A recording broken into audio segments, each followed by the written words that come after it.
إن الحمد لله نحمده ونستعينه ونستغفره ونعوذ بالله من شرور أنفسنا ومن سيئات أعمالنا من يهده الله فلا مضل له ومن يضلل فلا هادي له وأشهد أن لا إله إلا الله وحده لا شريك له وأشهد أن محمدا عبده ورسوله أما بعد فإن خير الحديث كتاب الله وخير الهدي هدي محمد صلى الله عليه وعلى آله وسلم وشر الأمور محدثاتها وكل محدثة بدعة وكل بدعة ضلالة وكل ضلالة في النار.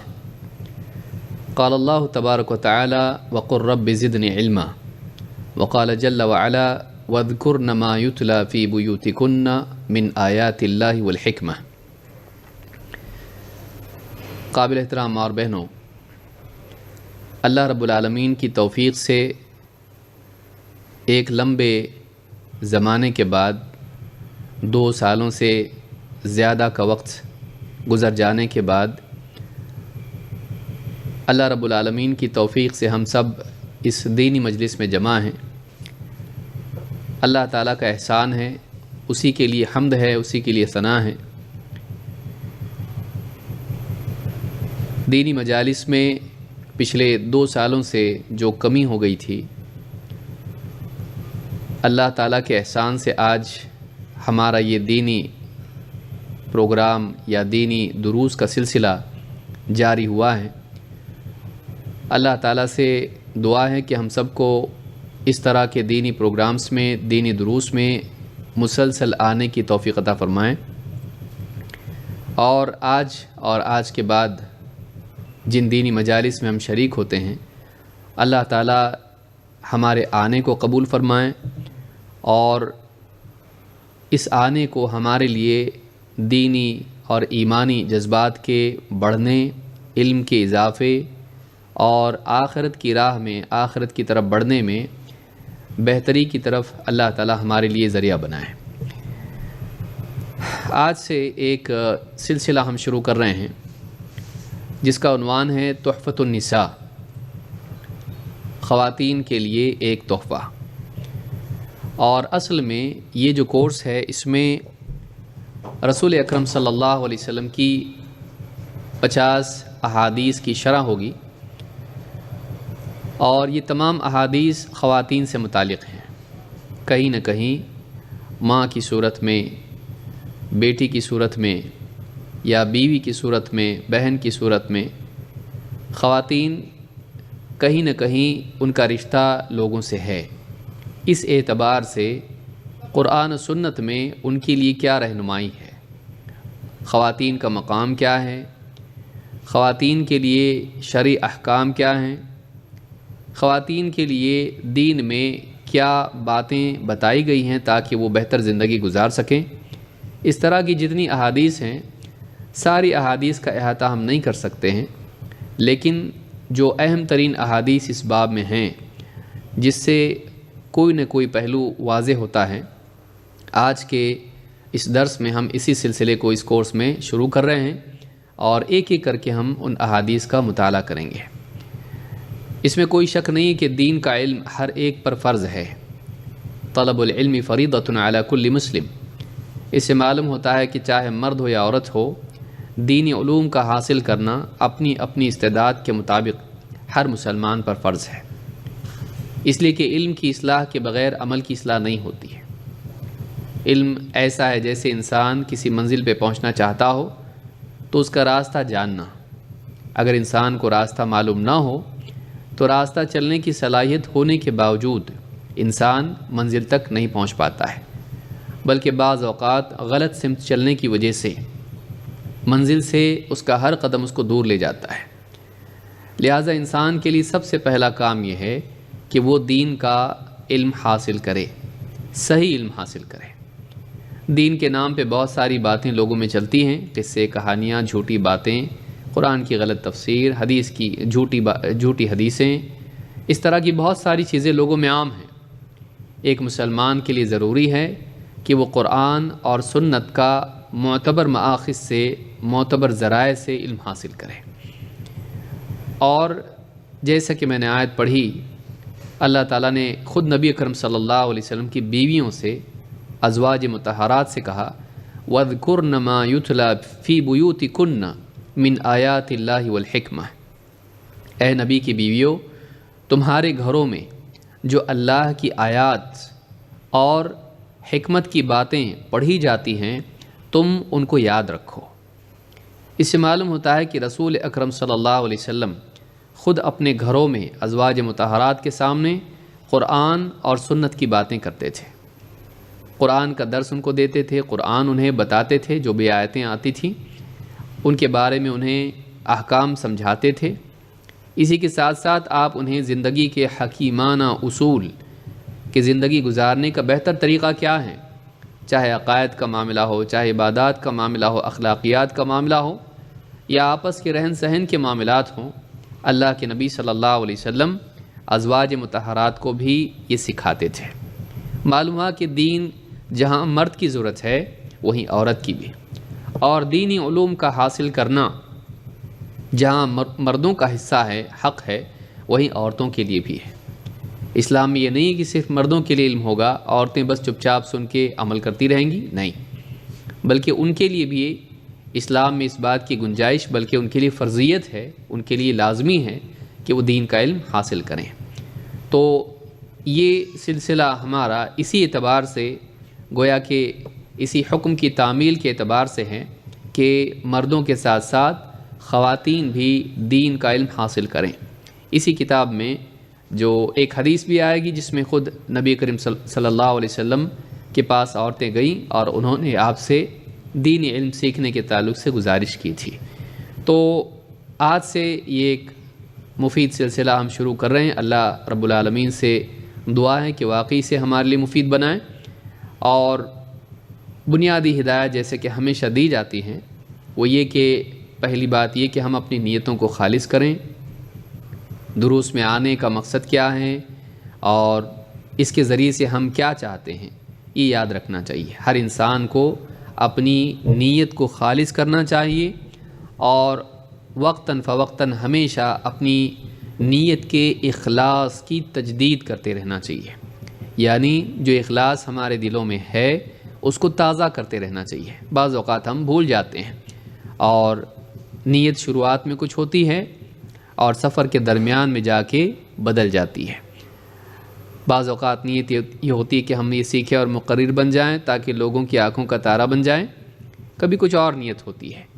لہٰذا نیت خالص ہو، اور خالص نیت یہ ہے کہ ہم دین کا علم حاصل کریں تاکہ ہم اپنی اصلاح کر سکیں، دوسروں کی اصلاح کر سکیں، خود بھی دین سے قریب ہوں، دین پر جمیں، دوسروں کو بھی دین سے قریب کرنے والے، جمانے والے بنیں۔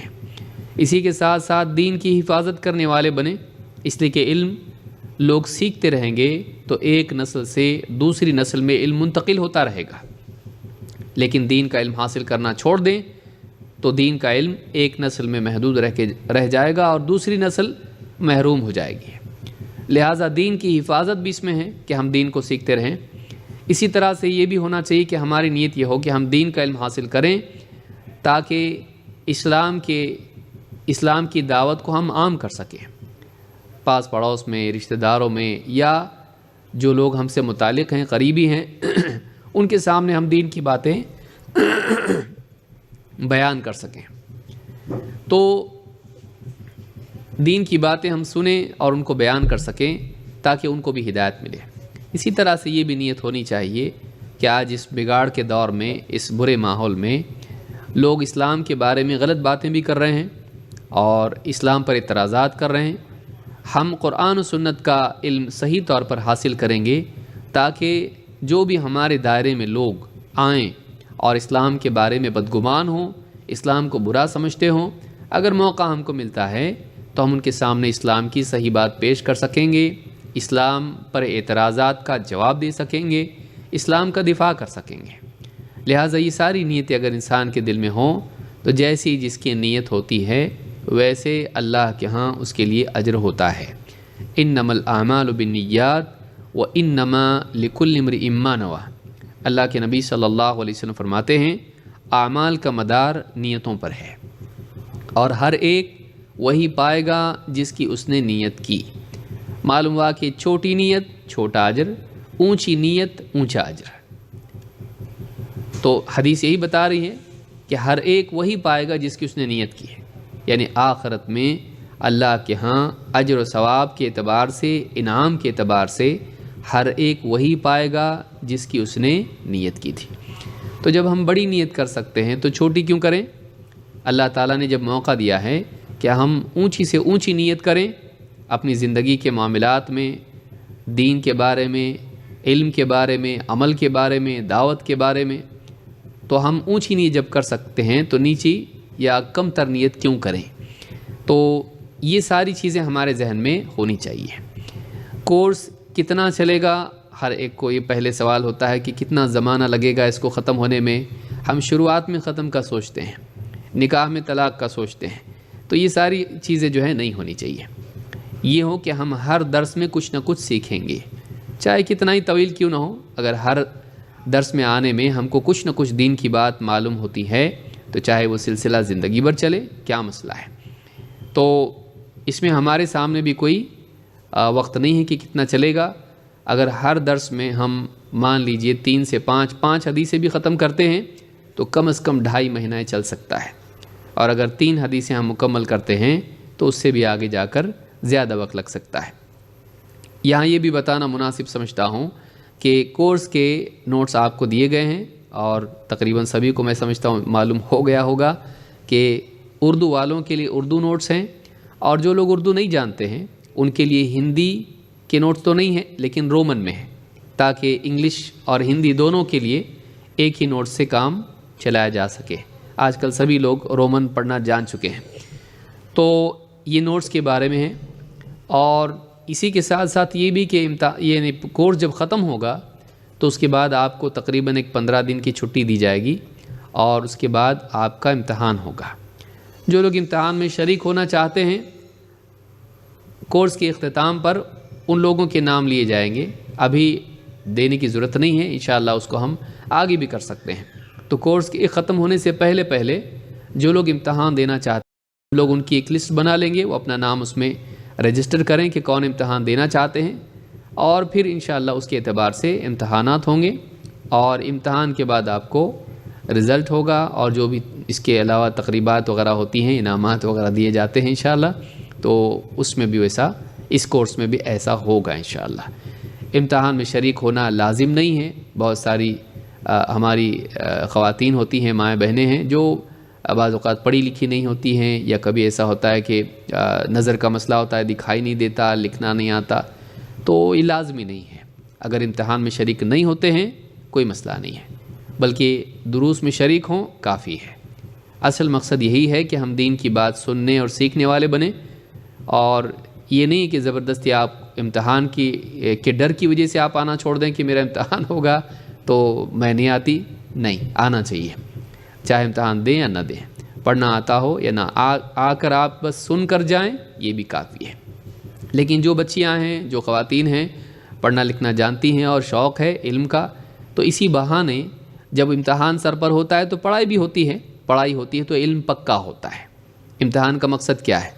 آپ لوگوں کی جانچ پڑتال کرنا کہ کون پڑھا کون نہیں پڑھا، نہیں، بلکہ امتحان کا مقصد یہ ہے کہ امتحان کے دباؤ میں آپ تھوڑا بہت اچھے سے پڑھ لیں، ریوائز کر لیں، تاکہ وہ علم آپ کے سینوں میں مضبوطی سے پیوست ہو جائے، جم جائے۔ تو یہ کل ملا کے باتیں اس کورس کے متعلق ہیں۔ اگر کوئی مزید کسی کے ذہن میں کچھ شبہات یا سوالات یا کوئی استفسار ہو، کچھ پوچھنا چاہیں تو سوال جواب کے وقت میں پوچھ سکتے ہیں۔ یہ ہمارا درس ہمیشہ ہر ہفتہ بدھ کے دن ہوگا، 3 بجے سے لے کر 4:30 تک ہوگا۔ یہ وقت اسی اعتبار سے ہے کہ پھر عصر جتنی بھی جلدی ہو جائے انشاءاللہ کوئی مسئلہ نہیں ہوگا، کم سے کم 4:30 تک ہی اذان آتی ہے، تو 3 بجے سے 4:30 تک یہ کورس ہر ہفتے ہمارا چلے گا۔ آن لائن یہ نہیں ہوگا، کچھ لوگوں نے پوچھا بھی ہوگا اور پوچھ بھی رہے ہیں، آن لائن نہیں ہوگا۔ آن لائن ہوگا تو یہاں کرسیاں خالی ہو جائیں گی، تو بعض اوقات شیطانی کہتا ہے کہ اتنا دور دھوپ میں جا کے اٹینڈ کرنے کی کیا ضرورت ہے، جب آن لائن ہے گھر پہ ہی بیٹھ کے کھاتے کھاتے پیتے پیتے کام کرتے کرتے سن سکتے ہیں۔ تو یہ سستی نہ ہو، اس وجہ سے اس کورس کو ہم آن لائن نہیں رکھ رہے ہیں۔ جب کورس ختم ہو جائے گا تو انشاءاللہ یہ جتنے دروس ہیں ان کی ریکارڈنگز اپلوڈ کی جائیں گی اور آپ لوگوں کو پھر سننے کے لیے اتنا وقت رہے گا انشاءاللہ۔ جتنی تفصیل ہوگی، جتنے زیادہ دروس ہوں گے، اس اعتبار سے سننے اور پڑھائی کرنے کے لیے آپ کو وقت بھی انشاءاللہ دیا جائے گا۔ تو یہ باتیں ہیں، اور وقت کی پابندی ہم کو کرنا چاہیے۔ طالب علم کے لیے پہلا ادب یہ ہے کہ وقت پر آئے۔ خواتین چونکہ ان کے اوپر ذمہ داریاں بہت ہوتی ہیں، گھر کی، شوہر کی ذمہ داریاں، گھر بچوں کی ذمہ داریاں وغیرہ، ساس سسر بھی ہوتے ہیں، ساری ذمہ داریاں ہوتی ہیں، اس لیے ہم سختی نہیں کریں گے اس معاملے میں، لیکن گزارش کریں گے کہ آپ حتی الامکان اس بات کا اہتمام کریں کہ وقت پر درس کے لیے آئیں۔ 3:05 پر درس شروع ہو جائے گا، چاہے ایک بہن آئی ہو۔ ہم لوگ یعنی کم آئیں، زیادہ کے لیے رکنا چاہیے، ہم لوگ اس کے قائل نہیں ہیں اور ہم کو ہونا بھی نہیں چاہیے۔ ایک طالب علم اگر آتا ہے درس میں، وہ زیادہ قیمتی ہے، اس کا وقت برباد نہیں کر سکتے ہیں۔ اس کے آنے کی وجہ سے ہم درس شروع کر دیں گے۔ اگر ایک بھی طالب علم طالبہ آئی ہوں، ایک درس جو ہے شروع ہو جائے گا ایک اسٹوڈنٹ کے لیے بھی۔ تو اس لیے یہ نہ سوچیں کہ ابھی تک تو آئے نہیں ہوں گے، اس لیے سب آنے تک اتنا ٹائم لگتا ہے، تو پہلی مرتبہ کا ایکسپیرینس نیکسٹ کے لیے استعمال نہ کریں، بلکہ ہر مرتبہ انشاءاللہ حتی الامکان ہم کوشش کریں گے 3:05 پر درس شروع ہو جائے گا، کتنے ہی لوگ کیوں نہ آئیں۔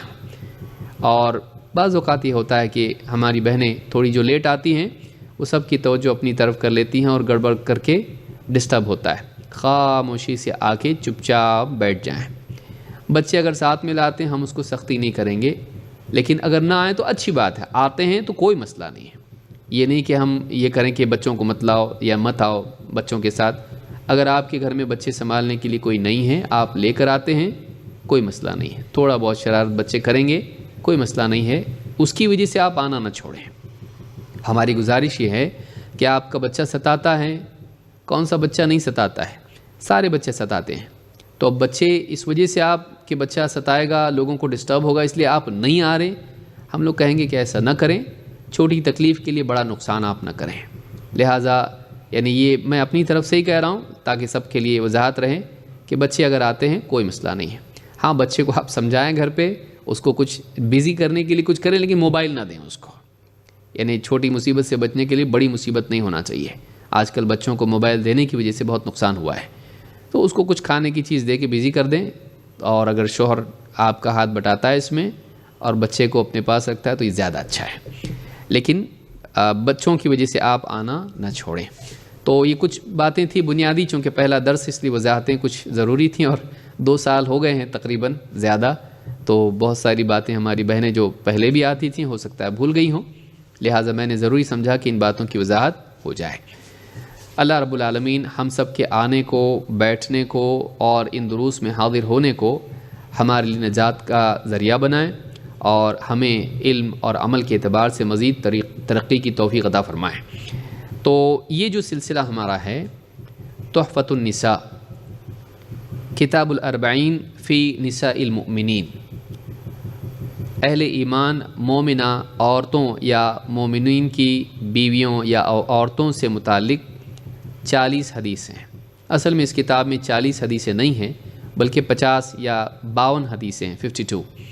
لیکن چونکہ اہل علم کا ہمیشہ سے طریقہ رہا ہے کہ وہ کسی ایک عنوان پر یا کسی ایک نقطے کو بنیاد بنا کر 40 حدیثوں کی کتابیں جمع کرتے رہے ہیں، تاکہ طالب علم کے لیے ان احادیث کا سیکھنا اور یاد کرنا آسان رہے، کہ ایک عنوان کے تحت انہوں نے اتنی ساری حدیثیں یاد کر لیں، سیکھ لیں، ان کو سمجھ لیا۔ تو یہ ہمیشہ سے طریقہ رہا ہے۔ مشہور کتاب اس میں امام النووی کی ہے، جو الاربعون النوویہ کے نام سے مشہور ہے، اور اس میں بھی 40 حدیثیں ہیں، اور اس پر زیادہ کیا ہے ابن رجب رحمہ اللہ نے، اور 50 حدیثیں کر کے اس کی شرح ان کی مشہور ہے، جامع العلوم والحکم، جامع العلوم والحکم۔ تو اس کے بعد سے اور اس سے پہلے بھی اہل علم کا ہمیشہ سے طریقہ رہا کہ وہ کسی نہ کسی توحید پر، کبھی جہاد پر، کبھی عقیدے پر، کبھی اسماء و صفات پر، کبھی اسی طرح سے کسی اور عنوان پر، کبھی اصول پر حدیثیں جمع کرتے رہے ہیں۔ تو یہ بھی سمجھ لیجئے اسی سلف کے عمل کی ایک اعتبار سے اقتداء ہے کہ خواتین کے اعتبار سے جو احادیث آئی ہیں ان کے احکام اور خواتین کے تعلق سے وعد و وعید اور دنیا اور آخرت کے اعتبار سے کچھ باتیں عقیدے کی، تو اس کتاب میں چیزیں آئیں گی۔ مستقبل میں اللہ اگر توفیق دے تو انشاءاللہ مستقل شرح کے ساتھ اس کتاب کو طبع کیا جائے گا انشاءاللہ۔ تو آج سے ہم اس سلسلے کو شروع کرتے ہیں، اور سب سے پہلی حدیث آج ہم شروع کریں گے، اور جتنا بھی ممکن ہو انشاءاللہ حدیثیں سیکھنے کی کوشش کریں گے۔ سب سے پہلی حدیث جس کا عنوان ہے ماں کی رحمت، یعنی اللہ کے نبی صلی اللہ علیہ وسلم نے اللہ تعالیٰ کی رحمت کو سمجھانے کے لیے ماں کی رحمت کو دلیل بنایا، اور اس کی طرف اشارہ کرتے ہوئے بتایا کہ اللہ تعالیٰ اس سے زیادہ رحیم ہے۔ اس سے معلوم ہوتا ہے کہ ماں کی رحمت بچوں کے لیے کتنی مقدس اور کتنی اعلیٰ ہوتی ہے، کہ اللہ رب العالمین کے بارے میں بتایا گیا کہ اللہ اس سے زیادہ رحیم ہے۔ آئیے دیکھتے ہیں حدیث کیا ہے۔ عن عمر بن الخطاب رضی اللہ عنہ انہ قال قدم علی رسول اللہ صلی اللہ علیہ وسلم بسبین۔ عمر بن خطاب رضی اللہ تعالیٰ عنہ سے روایت ہے، فرماتے ہیں اللہ کے رسول صلی اللہ علیہ وسلم کے پاس کچھ لوگ قیدیوں کو لے کر آئے۔ فَإِذَا امْرَأَةٌ مِّنَ السَّبْيِ تَبْتَغِي، ان قیدیوں میں سے، جنگ میں جو قیدی ہوتے ہیں ان میں خاتون بھی تھی، عورت بھی تھی، تبتغی وہ تلاش کر رہی تھی، اذا وجدت صبیا فی السبی اخذتہ، جب بھی اسے بھیڑ میں کوئی بچہ مل جاتا اسے اٹھا لیتی، فالصقتہ ببطنہا وارضعتہ، اور اسے اپنے سینے سے لگا کر اپنے سے چمٹا کر اسے دودھ پلاتی تھی۔ کوئی بھی بچہ مل جاتا اسے اٹھا کر اس طرح سے کرتی ہے۔ فقال لنا رسول اللہ صلی اللہ علیہ وسلم، یہ دیکھ کر اللہ کے رسول صلی اللہ علیہ وسلم نے ہم سے کہا، اترون هذه المرأة طارحة ولدها في النار، تم دیکھتے ہو کیا یہ عورت اپنے بچے کو، اپنی اولاد کو آگ میں ڈال سکتی ہے؟ قلنا لا، ہم نے کہا نہیں۔ واللہ وہی تقدر علی اللہ تطرحہ، اللہ کی قسم اگر اس عورت کے اختیار میں ہو، اس کے بس میں ہو کہ اپنے بچے کو بچائیں، تو کبھی بھی اپنے بچے کو آگ میں نہیں ڈالے گی۔ وقال رسول اللہ صلی اللہ علیہ وسلم للہ ارحم بعبادہ من ہذہ بولدہا، آپ نے فرمایا اللہ کی قسم یہ اللہ تعالیٰ اپنے بندوں پر اس عورت کے اپنی اولاد پر رحیم ہونے سے زیادہ رحیم ہے۔ اللہ تعالیٰ یعنی یہ جو عورت ہے اپنی اولاد پر، اپنے بچے پر جتنی زیادہ رحیم ہے، اللہ تعالیٰ اس سے بھی زیادہ اپنے بندوں پر رحیم ہے۔ امام البخاری نے الادب المفرد میں اس حدیث کو روایت کیا، اپنی کتاب صحیح البخاری میں اس حدیث کو روایت کیا ہے، کتاب الادب میں حدیث نمبر 5999، اور امام مسلم نے کتاب التوبہ میں اس کو روایت کیا ہے، حدیث نمبر 2754۔ تو اس حدیث سے یہ بات معلوم ہوتی ہے کہ اللہ کے نبی صلی اللہ علیہ وسلم نے اللہ رب العالمین کی رحمت کو سمجھانے کے لیے، یعنی یہ بتانے کے لیے کہ اللہ کتنا رحیم ہے، ایک عورت کی اپنی اولاد سے محبت یا اس کے اوپر رحم کرنا، اس کو ذکر کیا۔ اللہ رب العالمین نے ماؤں کے دلوں میں اولاد کے لیے رحم رکھا ہے، پھر چاہے اولاد بعض اوقات شرارت کرنے والی ہو، یا اسی طرح سے نقصان کرنے والی ہو، یا بعض اوقات بڑی ہو کر برائیاں کرنے والی ہو، ماں کے دل سے اس کے لیے رحم ختم نہیں ہوتا۔ اولاد کا بگاڑ ماں کے دل سے رحم کو چھینتا نہیں ہے، وہ رحیم ہوتی ہے۔ کتنے گھروں میں ہم دیکھتے ہیں کہ اولاد بگڑی ہوئی ہوتی ہے، اور اس بگاڑ کے باوجود ماں کے ساتھ بدتمیزی کرتے ہیں، ماں کو تکلیف دیتے ہیں، ماں سے خدمات لیتے ہیں اور سب کچھ کرتے ہیں، اور ماں کو بہت تکلیف بھی اس میں ہوتی ہے، صرف جسمانی نہیں بلکہ دل کی بھی تکلیف ہوتی ہے، دل دکھتا ہے۔ لیکن پھر جب اولاد کی تکلیف ماں دیکھتی ہے تو پھر ماں کو احساس ہوتا ہے، اور وہ ساری چیزیں بھلا کے اپنی اولاد کے لیے وہ دعا کرنے لگتی ہے، اس کے لیے دوڑی دوڑی آتی ہے، اس کی تکلیف پر خود تکلیف محسوس کرتی ہے۔ کتنے لوگ شرابی ہوتے ہیں، زندگیاں خراب ہوتی ہیں، شراب پی پی کے ماں کو مارتے بھی پیٹتے بھی ہیں، لیکن آپ جب کبھی ان کا ایکسیڈنٹ ہو جائے یا دواخانے میں چلے جائیں، ICU میں چلے جائیں، ماں دوڑی دوڑی آتی ہے، اللہ سے دعائیں کرتی ہے، اس کے لیے بھاگ دوڑ کرتی ہے، اپنے گہنے وغیرہ بیچ کر بھی اس کو بچانے کی کوشش کرتی ہے۔ تو یہ چیز ایسی نہیں کہ کسی سے ڈھکی چھپی ہو، ہر انسان اس کو جانتا ہے۔ لہٰذا اس بات میں بہت گہرائی ہے کہ اللہ کے نبی صلی اللہ علیہ وسلم نے بتایا کہ دیکھو یہ عورت اپنی اولاد کو آگ میں ڈالے گی تو پھر اللہ تعالیٰ اس عورت سے زیادہ رحیم ہے۔ اس سے یہ بھی معلوم ہوتا ہے کہ پھر اللہ کتنا رحیم ہے۔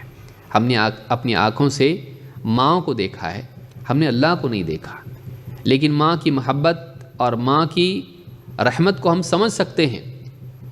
اللہ تعالیٰ کی رحمت ماں کے برابر نہیں ہے، اسی لیے آپ دیکھیں گے کہ حدیث میں کیا ہے، لَاللَّهُ أَرْحَمُ بِعِبَادِهِ، اور اللہ کی کوئی اولاد نہیں ہے۔ ماں کا اور اولاد کا جو رشتہ ہے یہ پیٹ والا رشتہ ہے، لیکن اللہ کے بارے میں ہم جانتے ہیں لم یلد ولم یولد، اللہ کے نہ کوئی اولاد ہے نہ وہ کسی کی اولاد ہے، نہ اس سے کوئی پیدا ہوا نہ وہ کسی سے پیدا ہوا۔ لیکن یہاں پر اللہ تعالیٰ کے بارے میں بتایا گیا کہ اللہ اس سے زیادہ رحیم ہے، اللہ تعالیٰ اس عورت کے اپنی اولاد سے زیادہ رحیم ہے۔ تو اس حدیث سے بہت بڑی بات معلوم ہوتی ہے کہ اللہ کے نبی صلی اللہ علیہ وسلم کی نگاہ میں عورت کی اپنے اولاد پر رحمت کا کتنا بڑا مقام تھا۔ اس سے عورت کی عظمت معلوم ہوتی ہے، اس سے عورت کی عظمت معلوم ہوتی ہے۔ بہت سے لوگ یہ سمجھتے ہیں کہ اسلام میں عورت کا کوئی مقام نہیں، اسلام میں عورت گری پڑی چیز ہے، اور میڈیا میں عام طور سے اس بات کو بہت زیادہ اچھالا جاتا ہے۔ عورتوں کو اسلام میں ذلیل کیا جاتا ہے، عورتوں کو عیب مانا جاتا ہے، ان کو سماج میں مصیبت مانا جاتا ہے، ان کے اندر برائی ہے، اسلام میں ایسا ہے، عورت کو غلام بنا کے رکھو۔ نہیں، آپ دیکھیے اللہ اس سے بڑی بات کیا ہوگی کہ ایک ماں کی رحمت کو مثال بنا کر اللہ رب العالمین کی رحمت کو سمجھایا جا رہا ہے۔ یہ نہیں کہ اللہ کی رحمت ماں کی طرح ہے، یہ بھی یاد رکھیں، لیس کمثلہ شیء وہو السمیع البصیر، اللہ کی طرح کچھ بھی نہیں ہے، اللہ کی طرح کچھ بھی نہیں ہے۔ یہ نہیں کہا جا سکتا ہے، یاد رکھیں، کہ اللہ ماں کی طرح محبت کرتا ہے، نہیں، یہ حرام ہے۔ کیوں؟ اس لیے کہ اللہ کسی کی طرح نہیں ہے، اللہ مخلوق کی طرح نہیں ہے۔ یہ کہا جا سکتا ہے کہ اللہ ماں سے زیادہ رحم کرنے والا ہے، ماں کی طرح رحم نہیں کرتا ہے، ماں سے زیادہ اچھا رحم کرتا ہے۔ تو جب ماں کی رحمت ہم جانتے ہیں، اللہ کی رحمت کتنی ہوگی، تو یہ بھی سوچنے کی چیز ہے۔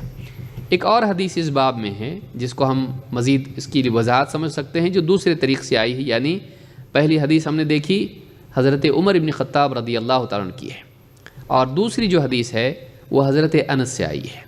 عن انس قال کان صبی علی ظہر الطریق، راستے میں ایک بچہ تھا، فمر النبی صلی اللہ علیہ وسلم ومعه ناس من اصحابہ، تو اللہ کے نبی صلی اللہ علیہ وسلم کا گزر وہاں سے ہوا اور آپ کے ساتھ اور صحابہ بھی تھے۔ فلما رأت ام الصبی القوم خشیت ان یوطأ ابنها، جب اس عورت نے دیکھا کہ لوگ آ رہے ہیں، گھوڑوں پر یا اونٹوں پر سوار ہیں اور راستے سے گزر رہے ہیں اور اس کا بچہ راستے میں کھیل رہا ہے، تو اسے خوف محسوس ہوا، خشیت ان یوطأ ابنها، اسے ڈر ہوا کہ کہیں یہ لشکر یا یہ لوگ سوار جو جا رہے ہیں تو قافلہ کہیں اس کو کچل نہ دے۔ ان یوطأ، وطأ کا مطلب ہوتا ہے اس کو کچلنا۔ فسعت وحملته، اور دوڑی دوڑی آئی، سعی کا معنی ہوتا ہے دوڑنا، جلدی جلدی جانا۔ فسعت وحملته، اس نے اٹھایا اس بچے کو، وقالت ابنی ابنی، اور کہنے میرا بچہ میرا بچہ، دوڑی دوڑی آئی، بچے کو فوراً کھینچ کے اٹھا لیا اور میرا بچہ اس طرح سے کہنے لگی۔ قال فقال القوم یا رسول اللہ ما كانت هذه لتلقي ابنها في النار، صحابہ نے جب یہ دیکھا تو کہا اللہ کے رسول، یہ عورت اپنی اولاد کو آگ میں ڈال سکتی ہے؟ نہیں ڈال سکتی ہے، یہ عورت اپنی اولاد کو آگ میں نہیں ڈال سکتی ہے۔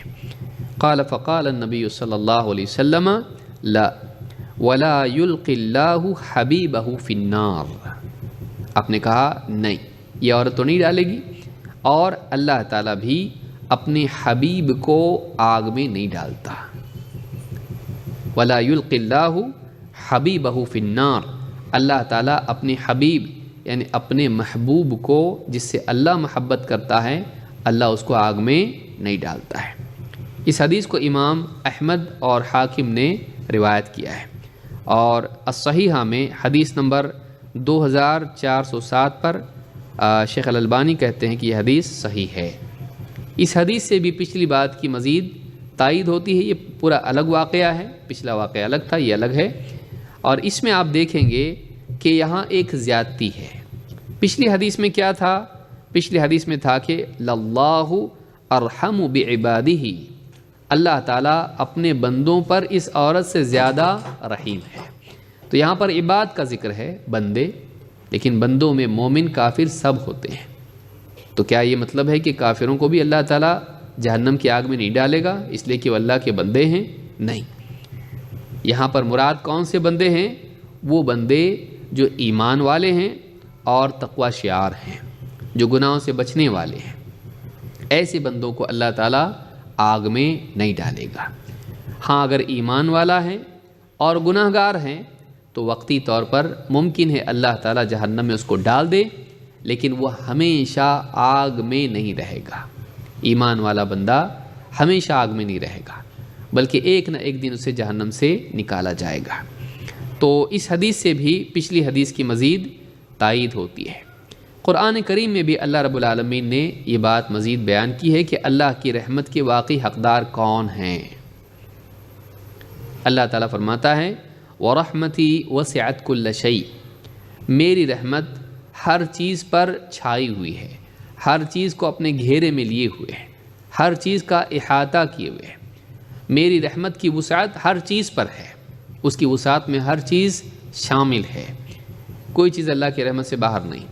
فَسَأَكْتُبُهَا لِلَّذِينَ يَتَّقُونَ وَيُؤْتُونَ الزَّكَاةَ وَالَّذِينَ هُمْ بِآيَاتِنَا يُؤْمِنُونَ، تو ان قریب میں اپنی رحمت ان لوگوں کے لیے لکھے دیتا ہوں۔ فَسَأَكْتُبُهَا کہ میں اپنی رحمت ان لوگوں کے لیے لکھ رہا ہوں۔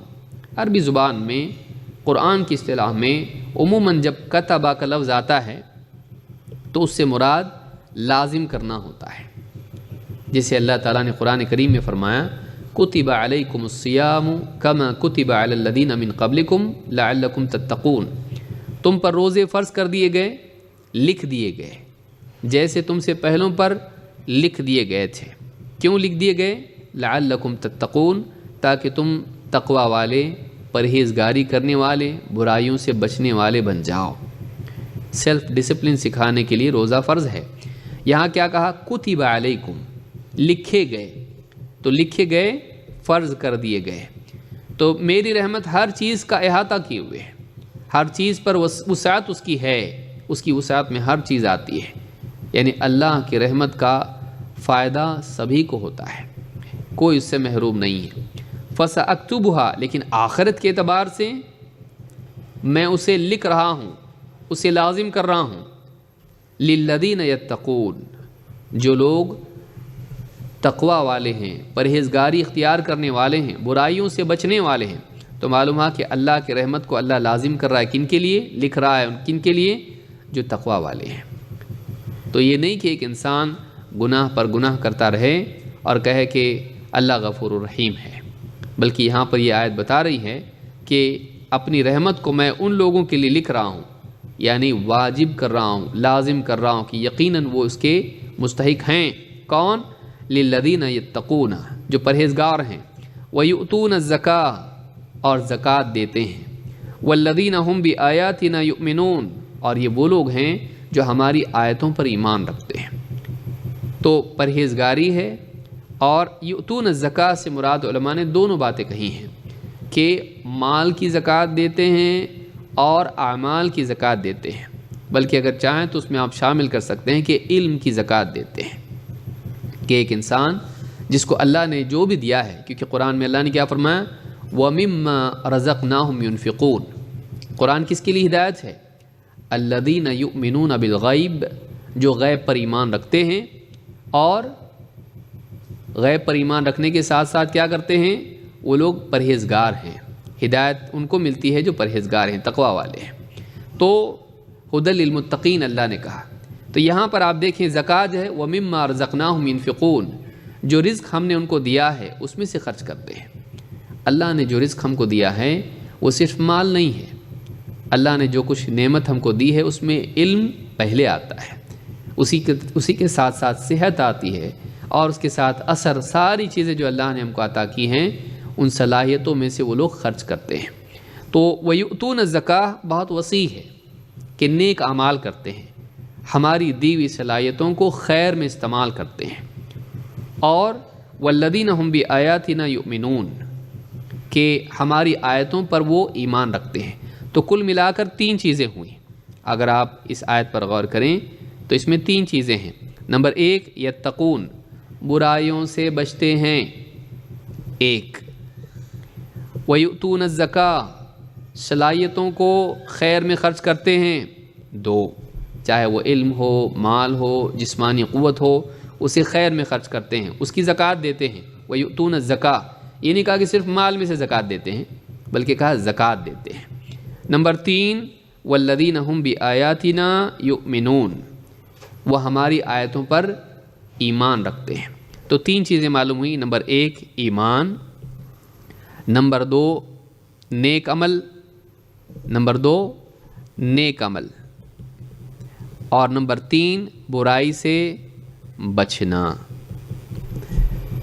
پہلی چیز تیسری ہے یہاں پر، دوسری چیز یہاں پر ہے یؤتون الزکاۃ، اور تیسری چیز یہاں پر ہے تقویٰ۔ تو جو انسان برائی سے بچنے والا ہو، بھلائی کرنے والا ہو، اور مزید یہ کہ وہ ایمان رکھنے والا ہو، تو ایسے لوگوں کے لیے اللہ تعالیٰ نے فرمایا وَرَحْمَتِي وَسِعَتْ كُلَّ شَيْءٍ، اور پھر عمومی رحمت کے بعد خصوصی رحمت کا ذکر کیا، کیونکہ اللہ کی رحمت دنیا میں تو سبھی کے لیے ہے۔ مومن بھی ہوا، پانی اور کھانا، غذا، پھل پھول اور اناج سب سے مستفید ہوتا ہے، اور کافر بھی۔ ایک کافر بھی دنیا میں بارش برستی تو اس کو بھی ٹھنڈک پہنچتی، وہ بھی پانی پیتا ہے، زمین سے اگتا ہے تو وہ بھی کھاتا ہے، تو اس کو بھی فائدہ ہوتا ہے۔ تو مومن کافر دنیا میں دونوں کے لیے اللہ کی رحمت سے استفادہ ہوتا ہے، لیکن آخرت میں نہیں۔ آخرت میں صرف اہل ایمان اللہ کی رحمت کے حقدار بنیں گے۔ اسی لیے فَسَأَكْتُبُهَا میں سین ہے جو مستقبل کے لیے بتایا جا رہا ہے۔ جو عربی جانتے ہیں ان کو معلوم ہے فَسَأَكْتُبُهَا، تو میں عنقریب لکھے دے رہا ہوں، میں عنقریب لازم کر رہا ہوں، یعنی یہ فیوچر کے لیے نیوز ہے۔ کن لوگوں کے لیے یہ رحمت؟ جو تقوی والے ہوں، برائی سے بچنے والے، یؤتون الزکاۃ، بھلائی کرنے والے، اپنے پاس جو کچھ ہے اس میں سے خیر میں خرچ کرنے والے، اور اللہ کی باتوں پر، اللہ کی نشانیوں پر ایمان رکھنے والے۔ تو یہ بہت ہی پیاری آیت ہے، اس کو یاد رکھنا چاہیے۔ سورۃ الاعراف آیت نمبر 156۔ اس آیت میں، اس حدیث میں جیسے کہ کہا گیا کہ اللہ بندوں پر اس عورت سے بھی زیادہ رحیم ہے جو اپنے بچے پر رحم کرتی ہے۔ اس سے یہ شبہ نہیں ہونا چاہیے کہ کوئی یہ کہنے لگے کہ اللہ تعالیٰ ماں کی طرح رحم کرتا ہے۔ تو ماں کی طرح اگر ہم کر دیں گے تو یہ ہوگا کہ ہم نے اللہ کو ماں سے تشبیہ دی، اور اللہ کو ماں کی طرح، ماں جیسا، ماں کے برابر بتایا۔ اللہ کسی کے برابر نہیں، اللہ کے کوئی برابر نہیں، اللہ کی طرح کوئی نہیں ہے، نہ اللہ کے برابر کوئی ہے۔ وَلَمْ يَكُنْ لَهُ كُفُوًا أَحَدٌ، اللہ کی برابری کا کوئی نہیں، اسی طرح سے اللہ کی طرح کوئی نہیں ہے۔ اسی لیے اللہ نے فرمایا لَيْسَ كَمِثْلِهِ شَيْءٌ، اللہ کے مثل کوئی چیز نہیں، اللہ کے سملر، اللہ کی طرح کوئی چیز نہیں۔ وَهُوَ السَّمِيعُ الْبَصِيرُ، ہاں وہ سننے والا، دیکھنے والا ہے۔ اللہ سنتا ہے، دیکھتا ہے، لیکن اللہ کی طرح کوئی سنتا نہیں، اللہ کی طرح کوئی دیکھتا نہیں، اور اللہ کی کسی بھی بات میں اللہ جیسا کوئی نہیں ہے۔ تو اللہ بھی رحیم ہے، انسان بھی رحیم ہے، حتیٰ کہ جانور بھی اپنی اولاد پر رحیم ہوتا ہے۔ جانور بھی، ایک مخلوق بھی اپنی اولاد پر رحیم ہوتا ہے، چاہے وہ بکری ہو، بلی ہو یا شیرنی ہو، وہ بھی اپنی اولاد پر رحیم ہوتی ہے۔ لیکن یعنی بھیڑ خونخوار جانور بھی ہوتے ہیں لیکن وہ اپنے بچوں پر رحیم ہوتے ہیں، ان کے لیے رحم کرنے والے ہوتے ہیں، ان کا بچاؤ کرنے والے، ان کو غذا لا کے دینے والے۔ آپ سوچئے بھیڑیا بھی، یہ جانور بھی، ایسے خونخوار جانور بھی اپنی اولاد کے لیے رحیم ہوتے ہیں۔ تو رحمت اللہ نے مخلوق میں بھی رکھی ہے، لیکن ہم یہ نہیں کہہ سکتے ہیں کہ اللہ کی رحمت مخلوق کی طرح ہے، ہم یہ نہیں کہہ سکتے ہیں۔ اللہ کی رحمت بہت اونچی ہے، اللہ بہت عظیم ہے، اللہ کے بارے میں ہم تصور بھی نہیں کر سکتے ہیں کہ اللہ کتنا رحیم ہے۔ جیسا کہ بعض احادیث میں آیا کہ اگر کسی کو معلوم ہو جائے، کافر کو بھی معلوم ہو جائے کہ اللہ کتنا رحیم ہے، تو کبھی جنت سے مایوس نہ ہو۔ اگر کافر کو واقعی سمجھ میں آ جائے اللہ کتنا رحم والا ہے، وہ جنت سے مایوس نہیں ہوگا۔ تو اللہ کی طرح کوئی نہیں، یہ بھی یاد رکھنا چاہیے۔ تو کوئی یہ نہ کہے کہ اس حدیث میں تمثیل ہے، تمثیل اللہ کی مثال بیان کی گئی ہے، نہیں، یہ کہا گیا کہ اللہ زیادہ رحیم ہے۔ اس لیے لفظ آپ دیکھیے کیا ہے یہاں پر، للہ ارحم، یہ کمپیریٹیو ہے، یعنی اللہ زیادہ رحیم ہے اس عورت سے، یعنی کہ اللہ اس کے برابر، اس کی طرح۔ تو یہ بات بھی یاد رکھنا چاہیے ورنہ غلطی ہو سکتی ہے۔ آئیے دوسری حدیث ہم دیکھتے ہیں کہ یہاں بھی خواتین کے تعلق سے حدیث ہے۔ یہ ساری حدیثیں کہیں نہ کہیں ماں یا اسی طرح سے بیوی یا بیٹی، بہن کے روپ میں جو بھی خواتین یا ایک اجنبی عورت، اس اعتبار سے عورتوں کے بارے میں کچھ حدیثیں ہم ان کا مطالعہ کر رہے ہیں۔ لیکن سب سے پہلا اور اونچا رشتہ ایک انسان جب پیدا ہوتا ہے تو وہ ماں کے ساتھ ہوتا ہے، تو اس اعتبار سے یہ حدیثیں ہم نے پہلے ذکر کی ہیں۔ انسان پیدا ہوتی پہلا رشتہ اس کا بیوی کا تھوڑی نہ ہوتا ہے، وہ صرف آدم علیہ السلام کے لیے تھا کہ اللہ نے پہلا رشتہ ان کو بنایا کون سا؟ بیوی والا۔ لیکن باقی سارے انسان جتنے بھی پیدا ہوتے ہیں، چاہے مرد ہو یا عورت ہو، اس کے لیے پہلا رشتہ کون سا ہے؟ ماں کا رشتہ ہے۔ تو دوسری حدیث جو ہم دیکھیں گے وہ یہ کہ ماں بہترین سلوک کی حقدار ہے، ماں کے ساتھ میں اچھا سلوک ہونا چاہیے، بلکہ باپ کے مقابلے میں وہ حسن سلوک کی زیادہ حقدار، وہ محتاج ہے۔ ابو ہریرہ رضی اللہ، دیکھتے ہیں ہم حدیث کے الفاظ کیا ہیں۔ عن ابی ہریرہ رضی اللہ عنہ قال، ابو ہریرہ رضی اللہ تعالیٰ عنہ سے روایت ہے، فرماتے ہیں جاء رجل، آیا ایک آدمی، الی رسول اللہ صلی اللہ علیہ وسلم، اللہ کے رسول صلی اللہ علیہ وسلم کے پاس، فقال، اس نے کہا، یا رسول اللہ، اے اللہ کے رسول، من احق الناس، لوگوں میں سب سے زیادہ حقدار کون ہے؟ من، کون؟ احق الناس، سب سے زیادہ حقدار، بحسن صحابتی، میری صحبت، ساتھ رہنے کے اعتبار سے اور اچھا ساتھ رہنے کے اعتبار سے، یعنی اچھا سلوک کرنے کے اعتبار سے، حسن صحبت کے اعتبار سے میرے سلوک کا سب سے زیادہ حقدار کون ہے؟ سارے لوگوں میں رشتے ناتے جتنے بھی ہیں، یا اجنبی ہوں یا کوئی بھی ہو، دنیاوی رشتہ ہو یا اسی طرح سے خاندانی رشتہ ہو، ان سارے لوگوں میں میرے اچھے سلوک کا سب سے زیادہ حقدار کون ہے؟ قال امک، آپ نے جواب دیا تمہاری ماں۔ قال ثم من، اس کے بعد کون؟ قال ثم امک، آپ نے پڑھا پھر تمہاری ماں۔ قال ثم من، کا پھر اس کے بعد اور کون ہے؟ قال ثم امک، پھر تیری ماں۔ قال ثم من، چوتھی بار پوچھا اور اس کے بعد کون؟ قال ثم ابوک، کہا پھر اس کے بعد تمہارے باپ، تمہارے والد۔ امام البخاری نے صحیح بخاری میں کتاب الادب میں حدیث نمبر 5971 پر 5971، اور اسی طرح سے امام مسلم نے کتاب البر والصلۃ والآداب صحیح مسلم میں حدیث نمبر 2548 پر اس حدیث کو روایت کیا ہے۔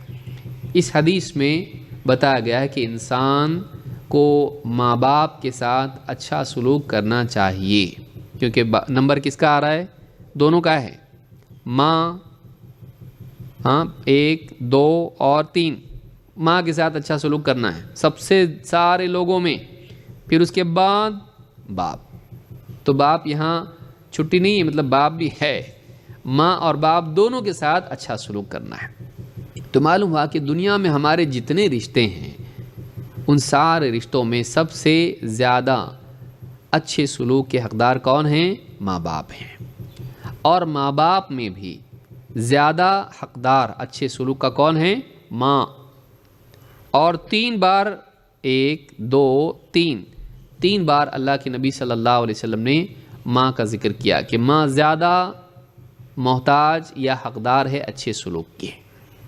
اچھے سلوک میں ساری چیزیں آئیں گی، ان کے ساتھ اچھے سے بات کرنا، ان کو پروٹیکٹ کرنا، ان کے ساتھ رحم کا، شفقت کا سلوک کرنا، اور ان کو دنیا کی جتنی چیزیں ہیں، غذا، لباس، علاج وغیرہ جتنی بھی چیزیں ہیں وہ پرووائڈ کرنا.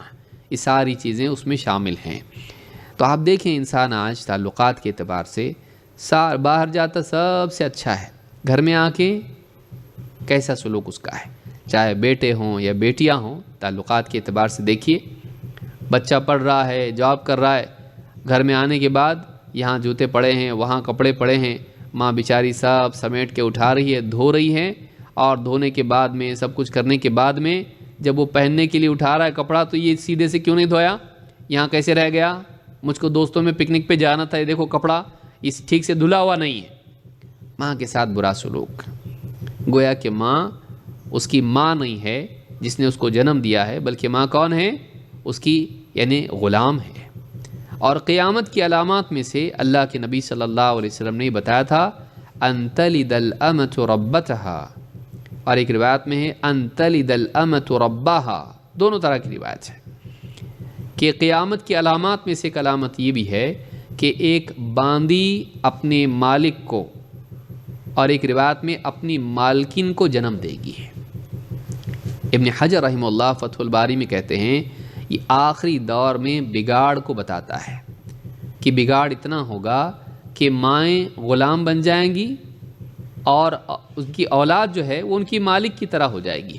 جیسے مالک اپنے خادم سے، اپنے غلام سے کام لیتا ہے، ڈانٹتا ڈپٹتا ہے، اسی طرح سے اولاد بھی، بیٹے بھی، بیٹیاں بھی اپنی ماؤں کے ساتھ میں غلام کا سا سلوک کریں گی، ان سے خدمت لیں گی، اور اس کے ساتھ ہی ان کے ساتھ بدسلوکی کریں گے. آج کیا کم ہے، بچی پڑھ رہی، ماں باپ کی خدمت کرنے کی بجائے وہ ماں باپ کے ساتھ بدسلوکی کرتی ہے. سہیلیوں کے ساتھ یہاں جا رہی، بائک پہ جا رہی، کالج جا رہی، یوں کر رہی توں کر رہی، وہ اپنی دنیا میں ہے. لیکن ماں باپ کے ساتھ اچھے سے بات کرنا، ان کے ساتھ تھوڑا بیٹھ کے ہمدردی کرنا، ماں بیمار ہے، باپ بیمار ہے، ان کا خیال رکھنا یا گھر کی خدمت کرنا آج عام طور سے یہ چیز مفقود ہوتی جا رہی ہے.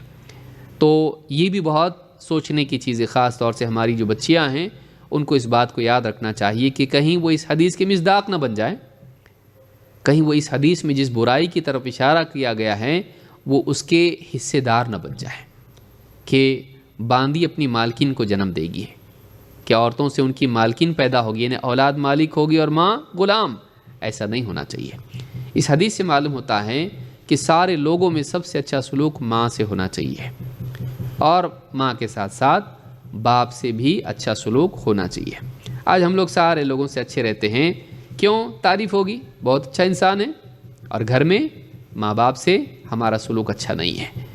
تو یہ لٹمس ٹیسٹ ہے.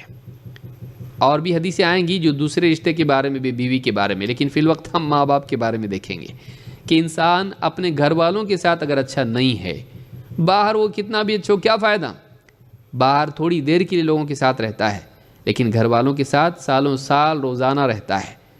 لہٰذا انسان واقعی اچھا ہے، یہ اس کی گواہی کون دے گا؟ گھر والے، باہر والے نہیں. باہر والوں کے لیے تو فرشتہ ہیں، لیکن گھر میں فرعون ہے.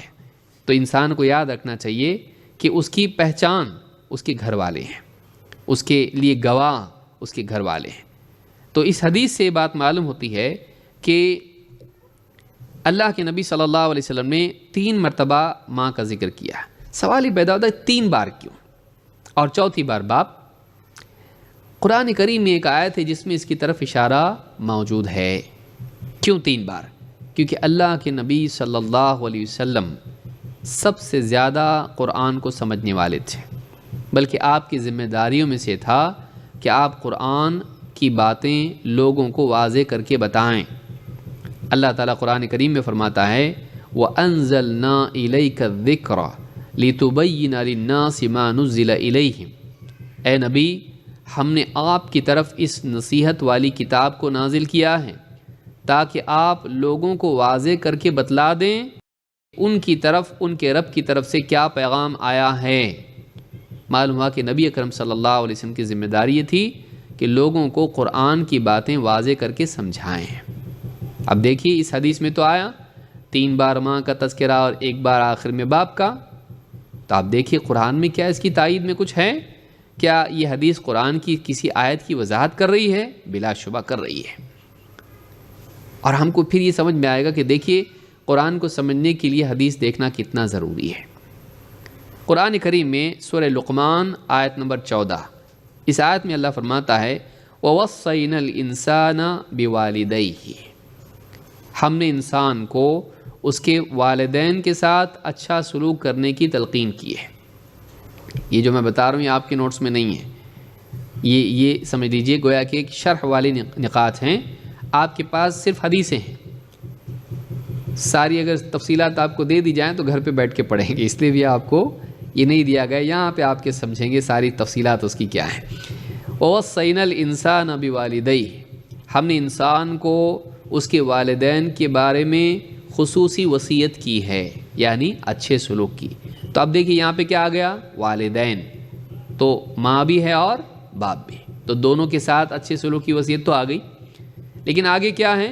حملته امه وهنا على وهن وفصاله في عامين ان اشكر لي ولوالديك الي المصير۔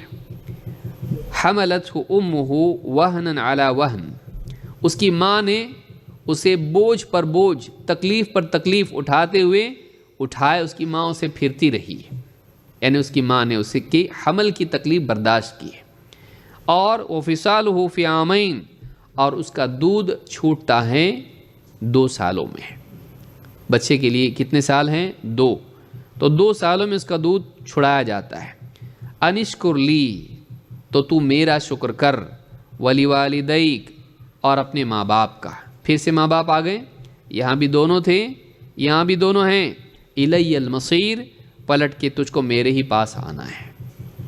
لیکن درمیان میں اللہ نے ان جنرل دونوں کے بارے میں تو کہا، ماں باپ کے ساتھ اچھا سلوک کرنے کی وصیت کی ہے، اور آخر میں کہا میرا شکر کر اور ماں باپ کا بھی شکر کر۔ لیکن درمیان میں اسپیسیفکلی جب بیان کیا، جو تکلیف بتائی تو باپ کی نہیں بتائی، ماں کی بتائی۔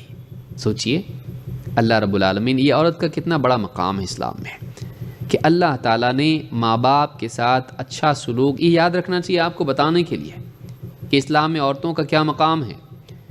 قرآن کریم میں جب اللہ تعالیٰ نے ماں باپ کے ساتھ اچھا سلوک کرنے کی بات کہی تو آیت کی شروع میں آخر میں دونوں کا ذکر کیا، لیکن تکلیف کس کی بتائی؟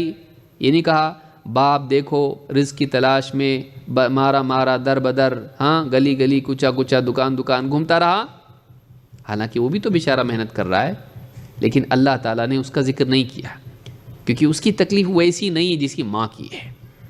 کہا حملته امه وهنا على وهن، باپ مالدار بھی ہو سکتا ہے، بھائی میرے پاس بہت پیسہ ہے میں بیٹھ کے کھاؤں گا، تو خرچہ ایسا بھی اٹھا سکتا ہے، وہ اس کا کام یہ ذمہ داریاں نبھانا ہے، گھر کے خرچے اٹھانا ہے، تو بغیر محنت کے بھی تو کر سکتا ہے، لیکن ماں بغیر محنت کے اولاد پیدا نہیں کر سکتی ہے، اس سے اس کو پرسنلی گزرنا ہے، اس کو گزرنا ہی گزرنا ہے، دوسرا آپشن اس کے پاس نہیں ہے۔ حملته امه، اس کی ماں اس کو حمل میں اٹھائے پھرتی رہی، وہن علی وہن، کمزوری پر کمزوری کے باوجود، وہن کمزوری، کیونکہ عورت جب حمل سے ہوتی ہے تو اس کا کھانا کچھ حصہ اس کا بچہ کھا لیتا ہے، پیٹ میں جو کچھ کھاتی ہے اس کی غذا کا ایک حصہ بچے کے بننے میں جاتا ہے، اس کا خون، اس کا گوشت، پوست، سب کچھ جو بنتا ہے، اس کی ہڈیاں ماں کے پیٹ میں رہ کر وہ ماں کی غذا کا ایک حصہ لیتا رہتا ہے، اور اس کی وجہ سے ماں کے اندر کمزوری پیدا ہوتی ہے۔ تو یہ ماں کی طرف سے بہت بڑا احسان ہوتا ہے اپنی اولاد پر کہ وہ اپنی جسم کا ایک حصہ اس کو دیتی ہے، بچہ اولاد ماں کا ایک حصہ ہوتا ہے. حملته امه وهنا على وهن وفصاله في عامين، اور اس کا دودھ چھوٹتا ہے 2 سالوں میں. تو آپ دیکھیے اولاد کے اعتبار سے ایک حمل کی تکلیف، نمبر 2 ولادت کی تکلیف، اور نمبر 3 رضاعت کی مشقت.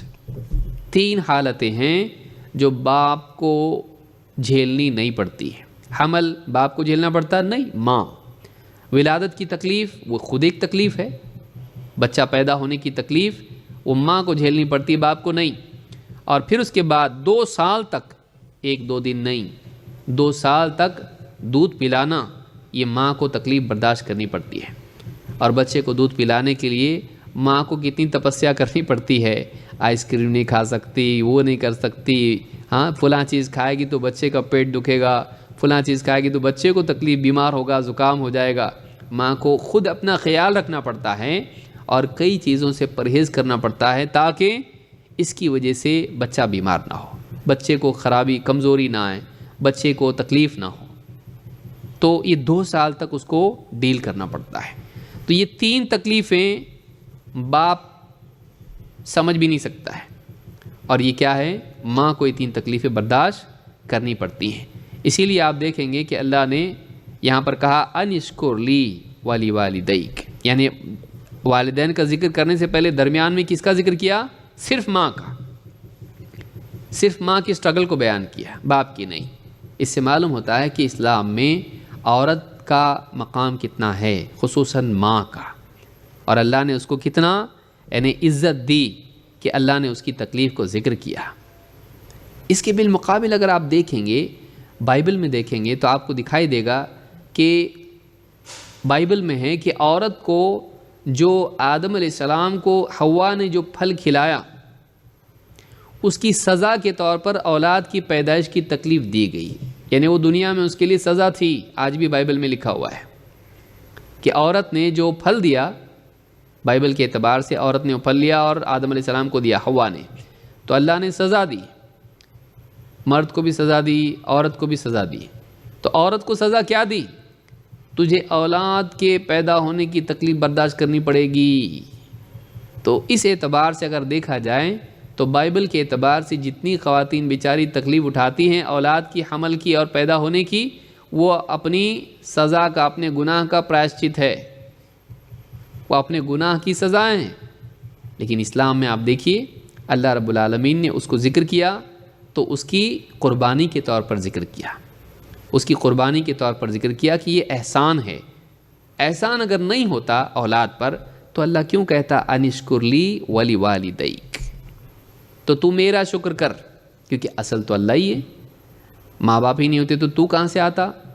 ماں کے دل میں اللہ رحم نہیں ڈالتا تو وہ تیرے لیے تکلیف کیوں اٹھاتی، تجھ کو کیوں پیٹ میں لے کر گھومتی، تیرے لیے برداشت کرتی، قربانی دیتی، پھر پیدا ہونے کے بعد تجھ کو تیری ہر چیز کا خیال رکھتی.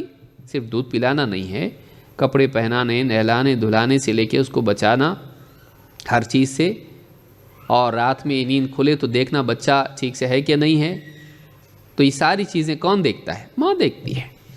باپ تو پیشاب کرتے ہی دے دیتا ماں کو، لے لو یہ پیشاب کر دیا دیکھو اس نے، اور ماں کھانا کھا رہی ہے، ہاں سوئی ہوئی ہے، بچے نے پیشاب کر دیا، فوراً کھانا چھوڑ کے اٹھے گی، اس کی صفائی کرے گی، ہاتھ دھو کے پھر جا کے کھانا کھا رہی ہے. کھاتے وقت ہی اکثر بچے پیشاب پخانہ کر دیتے ہیں. تو آپ دیکھیے وہ اپنا کھانا چھوڑ کے آئے گی. کھانا باپ کے سامنے اگر کھاتے وقت میں پخانہ پیشاب کر دے بچہ، لے جاؤ دیکھو اس کو، تم کو سمجھ میں نہیں آتا، میرے سامنے لاتے اس کو. باپ کھاتے وقت میں برداشت نہیں کرے گا، لیکن ماں کھانا چھوڑ کے اٹھے گی اور بچے کا خیال رکھے گی.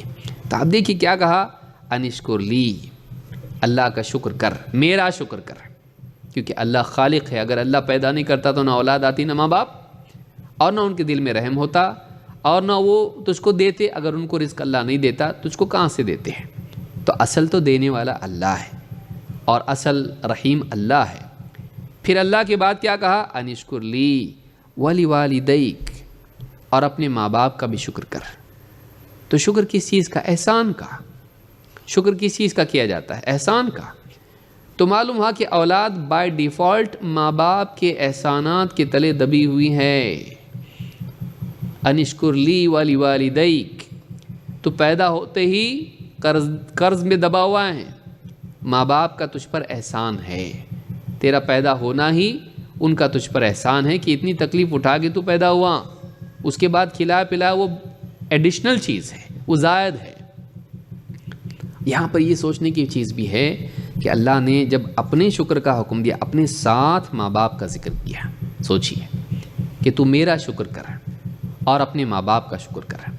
اس سے معلوم ہوتا ہے کہ اللہ نے عورت کو کتنا اونچا مقام دیا کہ اللہ کے شکر کے ساتھ بندوں کا ان کا ماں باپ کا شکر بتایا جا رہا ہے، جس میں زیادہ قربانی کس کی بتائی گئی؟